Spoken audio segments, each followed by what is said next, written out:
देखो कहानी यहीं से पकड़ लो कि जैसे ही सलमान खान की बैटल ऑफ गलवान का प्रमोशन शुरू हुआ वैसे ही इंटरनेट की अदालत लग गई। सॉन्ग आया नहीं कि लोगों ने भाईजान के एक्सप्रेशन पर जजमेंट पास कर दी। किसी ने कहा गुस्सा कम है, किसी ने कहा रोमांस ज्यादा है और किसी ने तो ये तक बोल दिया कि सामने दुश्मन नहीं बल्कि ऐश्वर्या राय दौड़ती हुई आ रही हैं। अब सोचो ये वही सलमान है जिसने स्क्रीन पर बिना पलक झपकाए दुश्मनों की लाइनें बिछाई हैं और अब लोग उसके एक फ्रेम को पकड़कर पूरी फिल्म का पोस्टमार्टम करने लगे। और यहीं से शुरू होता है असली ड्रामा, क्योंकि ये ट्रोल सिर्फ एक्सप्रेशन पर नहीं थे, ये सलमान की उम्र, उसकी चॉइस, उसके स्टारडम पर भी थे। पर भाईजान की खासियत क्या है, वो चुप रहते हैं जब तक बात सिर के ऊपर न निकल जाए और जब जवाब देते हैं तो सीधा देते हैं। अब सीन शिफ्ट करो एक प्रमोशनल मैच इवेंट पर जहाँ कैमरे फ्लैश कर रहे हैं, भीड़ शोर मचा रही है और सलमान खान माइक पकड़कर बिल्कुल शांत आवाज में बोलते हैं कि जिन लोगों को वो एक्सप्रेशन रोमांटिक लग रहा है उन्हें मैं बता दूं उस सीन में मैं एक कर्नल हूं और मेरी जिम्मेदारी है अपनी टीम को मोटिवेट करना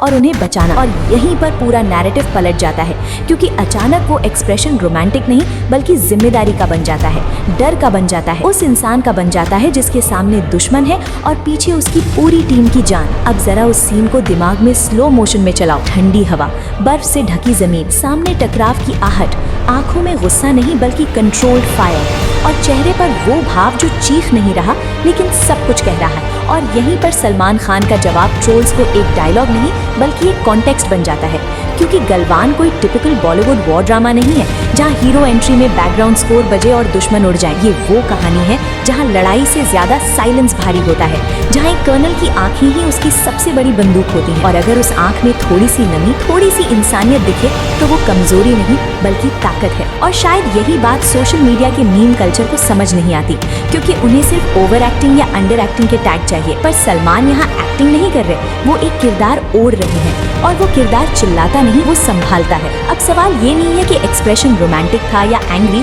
सवाल ये है कि क्या वो सीन आपको रोकता है, क्या वो फ्रेम आपको बेचैन करता है, क्या आपको लगता है कि इस आदमी के कंधों पर कुछ भारी है? क्योंकि अगर हाँ तो एक्सप्रेशन काम कर गया और अगर नहीं तो शायद आप फिल्म नहीं बल्कि मीम ढूंढ रहे हो। और सच ये है कि सलमान खान आज उस फेज में है जहाँ उन्हें खुद को प्रूव करने की जरूरत नहीं है, लेकिन हर बार जब लोग उन्हें अंडर एस्टिमेट करते हैं वो कुछ ऐसा छोड़ जाते हैं जो बाद में जाकर समझ आता है। और बैटल ऑफ गलवान भी वैसी ही फिल्म लग रही है जो ट्रेलर या टीजर में नहीं खुलेगी बल्कि थिएटर की अंधेरी सीट में बैठे हुए धीरे धीरे असर करेगी, जहाँ एक कर्नल का शांत चेहरा आपकी छाती पर वजन बनकर बैठेगा और जब क्लाइमैक्स आएगा तब शायद आपको याद आएगा कि हाँ यही तो वो एक्सप्रेशन था जिसे लोग रोमांटिक बोल रहे थे, पर असल में वो एक्सप्रेशन नहीं, वो एक वार्निंग थी। और भाईजान ने बिना गुस्सा किए, बिना तंज कसे बस एक लाइन में ये क्लियर कर दिया कि कहानी समझनी है तो फ्रेम के आगे देखो, क्योंकि युद्ध में सबसे खतरनाक चेहरा वो होता है जो ज्यादा कुछ दिखाता नहीं। और यही बात इस पूरी कंट्रोवर्सी को एक सस्पेंस थ्रिलर बना देती है